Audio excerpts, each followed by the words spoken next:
Okay, so there's this huge political and legal storm brewing in Kenya right now, and it's all centered on the sale of a stake in one of its most important companies, Safaricom.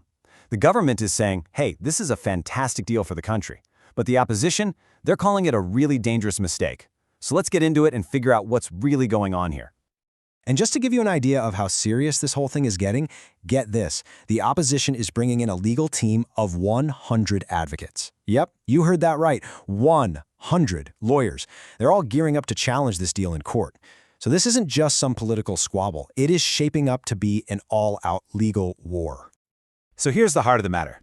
The Kenyan government went ahead and sold a 15% stake in Safaricom. But the opposition isn't just arguing about the price tag. Nope, they're mounting a massive challenge, saying the entire process was fundamentally flawed from the very beginning. And they are not mincing words. The accusations here are incredibly serious.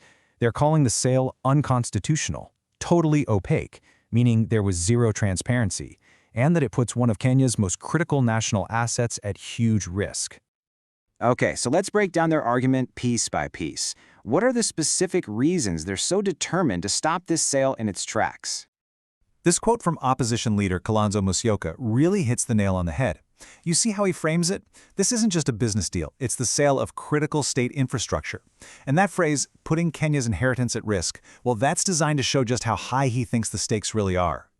So their case really rests on a few key pillars. First, they say the whole thing was done in secret, with no chance for the public to weigh in. Second, there's this major fear that the stake was sold for way less than it's worth, which could mean billions in losses for the country. They're also pointing to a pattern, drawing lines to other controversial sales in Kenya's past that turned into major scandals. And finally, they're asking some tough questions about who really benefits, hinting that there might be powerful, hidden interests pulling the strings behind the scenes.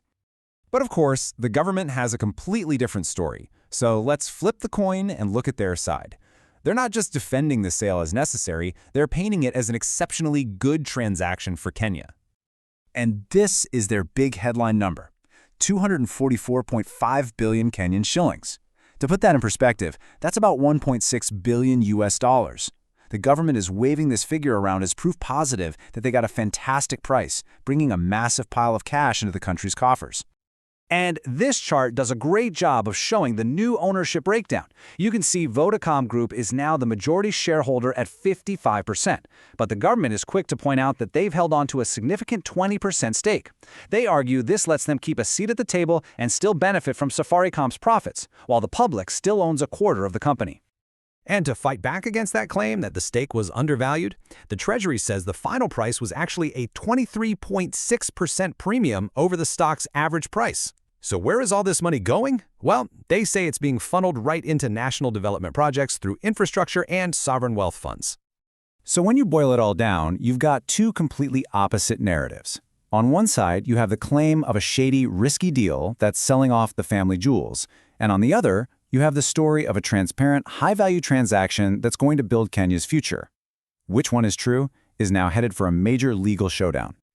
But you might be asking, why is there so much fuss over one company? I mean, what's the big deal? Well, to get why the stakes are so high, you have to understand that Safaricom isn't just some phone company. It is literally woven into the fabric of the entire Kenyan economy.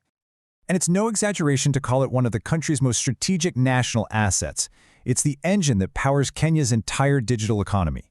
You can think of its services as essential infrastructure, just as critical in today's world as roads or the power grid. And the biggest reason for that can be summed up in one word: M-Pesa.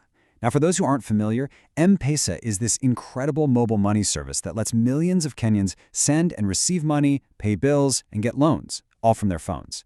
It completely changed the game for banking in the country and is absolutely vital to daily life.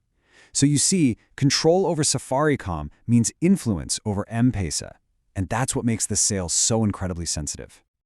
And that brings us to where we are today. We have this incredibly high-stakes standoff. The government is pushing ahead with its plans. Meanwhile, a huge legal team is getting ready to fight them every single step of the way, and the whole nation is watching to see how this is all going to play out.